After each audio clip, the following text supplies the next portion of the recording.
Tonight on Eagle Angle, we take a look at the story behind the pride flags popping up on campus. The fire that devastated Notre Dame, as well as the aftermath. And we recap the OC men's golf team's first Heartland Conference tournament title. All of this and more tonight on Eagle Angle.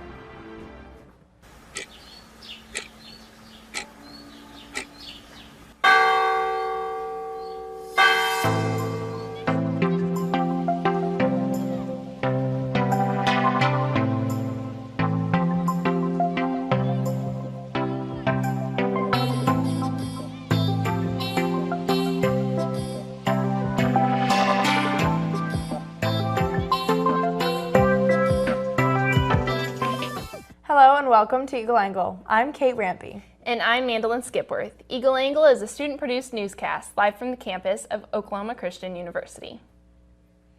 This Monday, students leaving chapel were met by a group of students handing out LGBT pride flags. The flags had little notes on them with the LGBT Trevor Project hotline on them. Notes also announced a get-together and Trevor Project meetup this Friday. The Trevor Project provides crisis intervention and suicide prevention services to the LGBT community. One of those passing out the flags said that their goal with these flags was to spread awareness of the Trevor Project and the mental health and safety of LGBT students on campus. The library will be changing its hours this week to help give students a nice place to study for their finals. The new hours will have the library open until 1 a.m. on weekdays and until 10 p.m. on Fridays and Saturdays. The Oklahoma Christian Music Department had their last performance of the school year entitled To Slip the Surly Bonds of Earth. The concert was in memory of the 50th anniversary of the moon landing. The performances included musical numbers by Steel Drum Band, a symphonic band, and jazz ensemble. The ensemble had jazz saxophonist Andrew Middleton. If you would like to watch the performance, you can catch it on our YouTube channel. Looking for something you lost? At the start of the semester, students and employees are encouraged to stop by the Student Life office and look for any of your lost personal items. The final opportunity to do so is quickly approaching. All unclaimed items will be donated to an area church at the end of the semester. Though Notre Dame was not completely destroyed, the world still mourns for what was lost in the recent fire. Now many pay tribute as the restoration process begins. Reed Binion has more on the Notre Dame fire. Parisians gathering for a second day to pay tribute to their beloved Lady of Paris. Singing, praying, and lighting candles. Notre Dame still standing, though charred and disfigured after being ravaged by fire Monday. French President Emmanuel Macron speaking to his nation and the world, vowing to rebuild Notre Dame, even surpassing its original splendor. While Macron wants it done in 5 years, others caution it could take a lot longer to restore the 850-year-old Gothic masterpiece.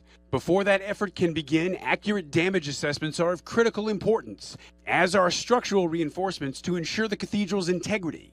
One thing that won't stand in the way, money, with hundreds of millions of dollars in donations already coming in. French billionaires and business leaders among the biggest contributors. Meanwhile, bells around the globe are ringing in solidarity.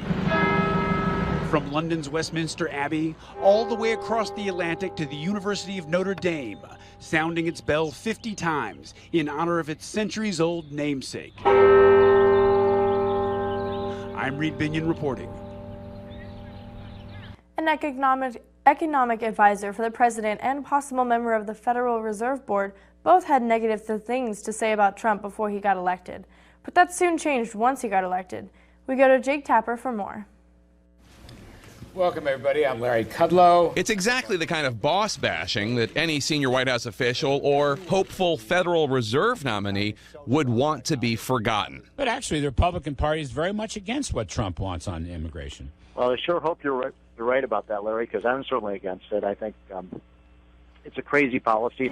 Long before radio and TV analyst Larry Kudlow would become director of the National Economic Council at the White House. We have the great Larry Kudlow, whose voice is so beautiful. And long before commentator Stephen Moore would become Trump's pick for the Fed board. Steve Moore is one of the great financial gurus. Both men railed against President Trump and his policies. This guy has a way of kind of communicating to middle-class fears and anxieties, and he's a demagogue. A series of 2015 interviews uncovered by CNN's K-File investigative team reveal Kudlow comparing President Trump's proposals to those of Nazi Germany. Somebody has to stand up at a debate and say, you are completely wrong about mass deportation. That is un-American. It smacks, by the way, of the worst things that we read about in World War II. Kudlow was only slightly kinder about then-candidate Trump's supporters. His only real supporters are kind of the fringe of the GOP. I don't know, I call it the nativist fringe. But with President Trump in the White House, both Kudlow and Moore's public talking points sound a bit different. I don't think it's stupid for Trump to emphasize this immigration issue. The president's going to stick to his guns, as he should, on immigration, okay? It's yet another reminder that the Republican establishment did not change Donald Trump. Donald Trump changed the Republican establishment. In Hong Kong, Cantonese opera may gain some attention for its interesting take on President Trump, and the creator hopes that one day the president may see it. Will Ripley has more on this unique performance. Mr. Donald Trump! Imagine Donald Trump singing in Cantonese. It's one of many surreal moments in a new show in Hong Kong, which sees a local opera star play the U.S. president. If the idea sounds crazy, wait until you hear the storyline. It envisions what could happen if Trump had a long-lost twin who was raised in China. And it also features Chairman Mao Zedong, Communist China's founding father. Known for its colorful costumes and exaggerated hand gestures, Cantonese opera was once one of Hong Kong's most popular pastimes. But since the 1960s, its popularity here, as in much of the world, has plummeted. Cantonese opera in Hong Kong already dying because nobody will want to sing an old stuff. Writer and director Edward Lee Koi-ming hopes his modern twist can revive this centuries-old art form. And in Trump's public persona, he sees a character ripe for the stage. The words he used should Donald Trump always use, just like, you are fired. Actor Lung Kun-tin plays all three main characters. With the help of the actress playing Ivanka, he's ready within minutes to greet another member of the cast, North Korean leader Kim Jong-un. Lee hopes to one day take his show on the road to Japan, Singapore, even Broadway. In front of Trump, I want to do the show to him.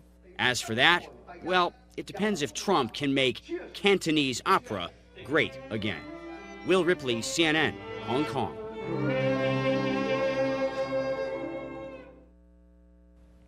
This concludes your national news segment. Up next, Jonathan Cleverton has your full weather report. Stay with us.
Listen, you're my friend. I noticed you haven't really been yourself recently.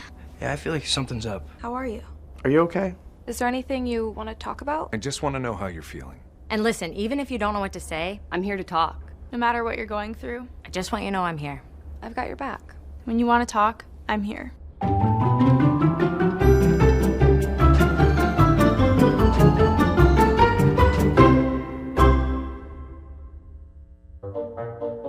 They call me Prince like I'm royalty or something. But the places I've lived ain't no palaces. So I don't need grilled salmon or a new scratching post. Just give me a cardboard box and a can of tuna and we're good. You can even change my name. I'm cool being the kitty formerly known as Prince.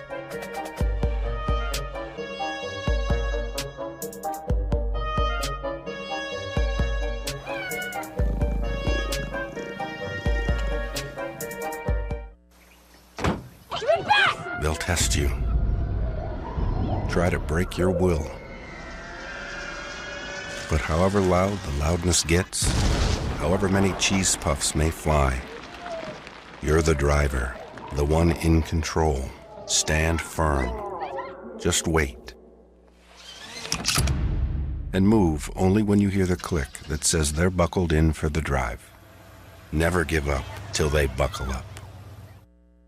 Jonathan Cleverton joins us here in the studio. John, what kind of weather can we expect this week? Well, Kate, we can expect some crazy weather. But right now, let's take a look at what it is outside. Outside, it is 80 degrees and there's some clouds. So it feels cloudy and it feels great outside. So make sure you enjoy that weather before you get sunburnt. It feels like 82, so warm winds are coming through. You'll feel warm. It's been a nice day. Let's take a look at what it was across the state of Oklahoma. Across the state of Oklahoma, Guymon was 72, Ponca City had 79, Miami had 74, and then in the central part of Oklahoma, there was 80 in OKC, 75 in Tulsa, 72 in Sallisaw. In the lower southern portions of the state, we had 82 in Lawton, 76 in Ardmore, and 71 in Durand. So various temperatures across the state, ranging between the low 70s to about the mid 80s, but overall, pretty enjoyable day. We can definitely tell that spring is here. Let's take a look at what it will be like tonight, though. Tonight is going to be dropping down to 52 degrees. Make sure you're prepared for that. Not too chilly. Winds will be a factor, though. Winds coming from the northwest at 18 to 19 miles per hour, so there's definitely going to be some wind. Prepare for that. Humidity will be at 78%, so it's definitely going to be humid outside. It is that time of year.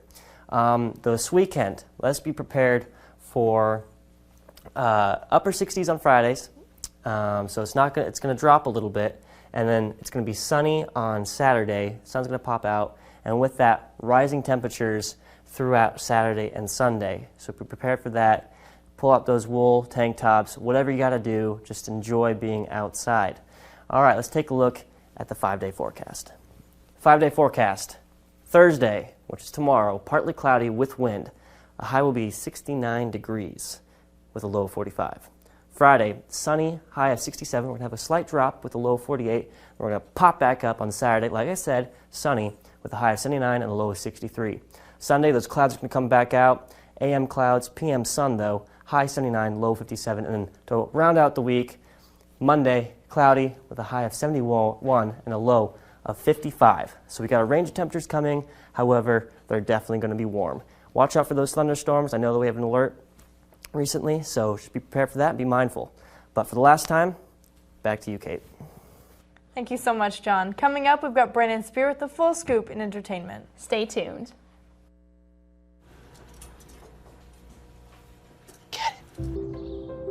Get it. Get it. Get it.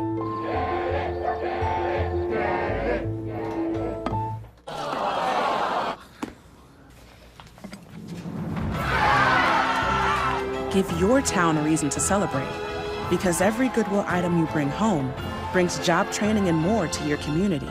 Goodwill, bring good home.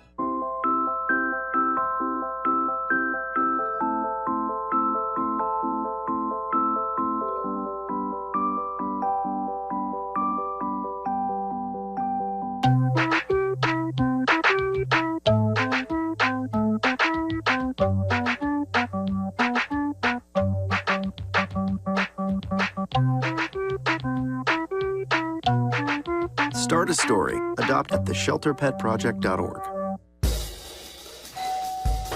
Hello. Hi. I'm from Blue Hood Snowboards. We brought a meal for you, and I'm here to serve it to you. Okay, great. Come in. Zucchini carbonara, made from zucchini that was harvested earlier this morning. Again? Hey, Dan Barber. You have room for a little bit more? Come on in. Brochettes, the sausage. So when we made that zucchini carbonara, you know, they're the end pieces of the zucchini, and they're the cores that we cut away, not to mention zucchini flower. Usually those get thrown out. We use them to create an entire second dish. Does that, oh. Again? I'm here to bring you your third course. It's the vines from your zucchini. We'll have a little zucchini stem pasta, a different experience of zucchini. When we start to think differently about our food, we can get a lot more out of it. This is delicious. What do you think we can make out of this? 40% of food in America is never eaten. Cook it, store it, share it. Visit SaveTheFood.com. So there you are, shuffling through a stack of resumes and you come to mine. This is it, first impression, my way in. But can my resume show you how I truly stand out? Like that I was studying, going to night school while working 2 jobs just to help my parents pay for groceries. Or being the first one to always step up. No, that's something you just can't put on paper. Look beyond the resume and discover new ways to develop great talent that is dedicated, hardworking, and determined like me. Welcome to the Entertainment Corner. I'm your host, Brendan Spear. Starting us off this week, Smosh Games has returned. After the closure of Defy Media back in November of 2018, the future of the Smosh YouTube brand was up in the air. Back in November, it was announced that Mythical Entertainment bought the Smosh brand, giving them a home. Since then, videos started going up on the Smosh and Smosh Pit channels, but not on Smosh Games. That is, until last week. And then last week, Smosh Games has released 2 videos, one being a tour of the new set, and the other being the entire group playing Mortal Kombat. Though it appears the crew has changed, as 3 of the old Smosh Games crew have not been present and appear to have left the group. That being said, it is exciting to see Smosh recover after the Defy Media closure. Now, some of you may remember the creation of Jablinski Games, which we talked about back in January. Jablinski Games is a gaming YouTube channel made by actor and musician Jack Black. For the first 10 weeks of this YouTube channel, Jack was continually saying, "Sorry guys, no gaming this week." This changed once March hit and we saw Jack start playing a game called Brutal Legends that he voice acted in. Since then, Jack has been posting a combination of gaming videos and vlogs, even while on set filming for the new Jumanji movie, inviting co-stars onto the channel such as Karen Gillan. Fans are saying that Jablinski Games is the only celebrity-run YouTube channel that has done YouTube right, by both embracing the meme culture of YouTube and because he came in with what fans consider actual YouTube content. And of course, I can't leave you guys without an update on the never-ceasing battle between PewDiePie and T-Series. Alas, PewDiePie has been passed yet again by T-Series, and so far he's done nothing in response. T-Series is currently over 220,000 ahead of PewDiePie, and there doesn't seem to be a way for him to recover this time. Now, while T-Series is the most subscribed YouTube channel, they are a corporation, not a YouTuber. This means despite losing his spot as the most subscribed channel, PewDiePie is still the most subscribed YouTuber. And now this is it. Thank you all for tuning into the Entertainment Corner this year. Whether it was about Tekashi69, VoiceOver Pete, Justin Bieber, PewDiePie, or whatever else, I'm glad to have been here. The Entertainment Corner will be back in 4 months with a new face bringing you the full scoop in entertainment. But until then, that's all I've got for the Entertainment Corner this week. Now we're going slightly to my left to Kate and Jenny. All right, thank you, Brennan. Jenny Rigney is here with your Eagle Angle Sports Report. Jenny? Thank you, Kate, and welcome to our Eagle Angle Sports Report. I'm Jenny Rigney. Let's start off with some big news as our Oklahoma Christian men's golf team are the Heartland Conference champions after competing in the tournament this week. The number 13th ranked Eagles were behind number 9 St. Mary's by 6 shots with 3 holes left, but junior Trevor Norby sank a 15-foot birdie in the 18th hole to put the Eagles up for a 1-shot win to become the Heartland Conference champions. The birdie by Norby sent him into a 3-way playoff alongside teammate Andre Brixton. In the playoff, Brixton had his opportunity for a birdie for him to secure the win and become the Heartland individual champion. The Heartland title was OC's first in men's golf and only the 4th by any OC program. The men's team competes next in the NCAA Division II South Central Super Regional that takes place May 6th through the 8th, where the top 4 finishers will advance to the Division II Championship May 20th. Good luck, guys, and again, congratulations. And the Oklahoma women's golf team also had a successful outing at the Heartland Conference Championship. The 18th ranked Eagles were led by Shaylee Goad and Kate Goodwin to earn a second-place team finish in the tournament. Freshman Shaylee Goad also closed the Heartland Conference Championship with a 1 under par 71 to secure herself a second-place individual finish. The Eagles qualify for the Super Regionals, and those dates are to be determined. Last Wednesday, the OC softball team played in Austin, Texas against the St. Edwards Hilltoppers and unfortunately had a pair of frustrating losses on the windy day. In the opening of the game, the Hilltoppers scored in the bottom of the 7th to win 3-2. In the second game, in an 11-inning marathon, Hilltoppers beat out the Eagles 76. Then on Friday and Sunday, the Lady Eagles played St. Mary's at home for a 3-game series. On Friday, the Eagles split for the doubleheader, winning the opening game 8-5 and losing the second game 13-2. After delays, the series continued on Sunday, and the Eagles fell behind quickly and were unable to come back, losing 11-6 against the Rattlers. And on Tuesday in Lubbock, Texas, the two Hayes brothers face each other again in a doubleheader, with the Chaparrals taking the first game 8-5 and the Eagles winning the second game 6-5. Last Wednesday, the Eagle baseball team faced off against hometown rival UCO. The Eagles stranded 16 runners on base and lost the game 8-4. On Friday and Saturday, the Eagles went to Wichita, Kansas for a 3-game conference series against the Newman Jets. OC swept the Newman Jets, beating them 9-4 on Friday and 9-8, then won 15-4 on Saturday. In the fourth, on the opening game, Kevin Collier and Barry Hunt both had RBI doubles. Then in the fifth, Alex Garcia added 2 more runs with a 2-run homer.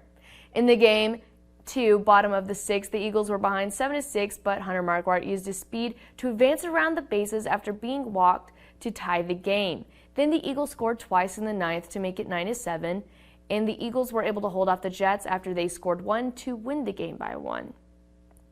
The Eagles also played last night against Southwestern Oklahoma State at home. The Eagles were down 6-5 going into the 9th inning and were able to put up 4 runs as junior Alex Garcia delivered the game-winning hit as the Eagles won 9-8. The Eagles will next host Arkansas Fort Smith on Thursday in a doubleheader starting at 4 p.m., then Friday in a single game at 1 p.m. Prior to the start of the game on Friday, the Eagles will hold their Senior Day ceremony for graduating seniors. And both men and women's track and field teams participated in the KT Woodman Classic this past weekend. For the men's side, freshman Jonathan Olson posted a top 10 finish in the javelin with a career-best throw of 171 feet and 2 inches, placing 10th in a 24-person field. Freshman Yelte Van Atten placed 14th among 77 runners in the 1,500-meter race, and sophomore Kelton Reynolds placed 19th. Brady Adderhold was 17th in the 800 meters, and sophomore Colton Myers placed 22nd among 71 runners. Javier Hernandez placed 4th in the 400 meters and finished just behind 3 Division I runners. Hernandez also finished 11th in the 200 meters out of 35 runners. And for the women in track and field, senior Lisa Van Voren placed 6th out of 41 in the 800 meters. Also finishing in the top 10 was sophomore Kelsey Simmons, who placed 9th. In the 1500 meters, sophomore Kelsey Castillo placed 11th among 63 runners. Then senior Maya Zeno placed 2nd in the hammer with a throw of 157 feet and 8 inches, making her the top Division II finisher in the event. Lexus Woolley finished 7th in the discus, throwing her 128 feet and 4 inches, while Destiny Grace also finished 7th in the shot put with a throw of 39 feet and 4 inches. In the triple jump, Tamar Smith placed 10th with a distance of 34 feet and 4.5 inches. And the Masters tournament took place last week at Augusta National Golf Course in Augusta, Georgia. Tiger Woods made a phenomenal comeback on Sunday to win his 5th Masters title and 15th major title by shooting 2 under par 70, which gave Woods his first green jacket since 2005. At the 15th fairway, there was a 5-way tie for the lead, and then Woods seized control. Tiger hit the ball onto the green, which set up a 2-shot birdie for his first lead of the last round. Woods then followed with a tee shot on the par 3 16th hole. This gave Woods enough of a lead to win the tournament. This has been your Eagle Angle Sports Report. We'll be right back after these short messages. Stay tuned.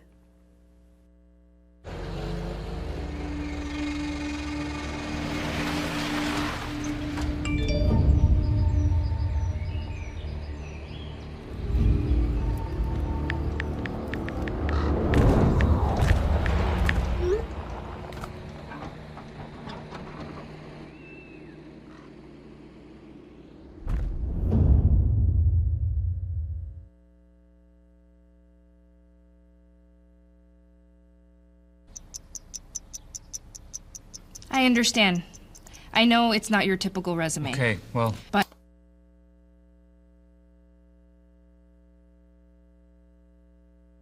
candidate. But I've been working double shifts just to pay for books. I've been raising my 2 little brothers. I'm determined, driven, motivated. Isn't that what you're looking for? Look beyond the resume and discover new ways to develop great talent at gradsoflife.org.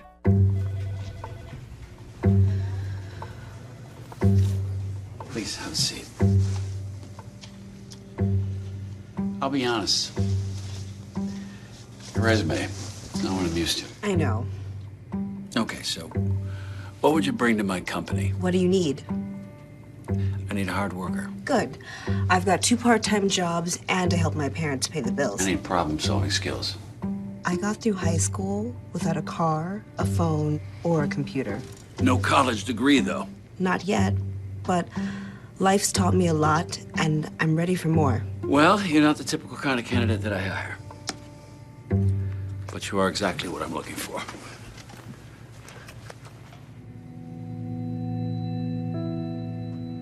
Your company could be missing out on the candidates it needs most. Learn how to find, cultivate, and train a great pool of untapped talent at gradsoflife.org. Before we sign off for the year, we just want to give a special thanks to all the graduating students of Oklahoma Christian University, and a special thanks to those graduating from the Eagle Media team that have made this show possible. First, to my left is Mandolyn Skipworth, who has been my co-anchor this year and will be graduating with a degree of Public Relations and Advertising. Brennan Spear, your entertainment producer and anchor, will also be graduating with a degree in Bible and minoring in Creative Media. Jonathan Cleverdon, our local weatherman, will also be graduating this year. Not only has he been giving the weather every week, but he has also been running all the graphics that you see on your screen. John will be leaving OC with a degree in Creative Media.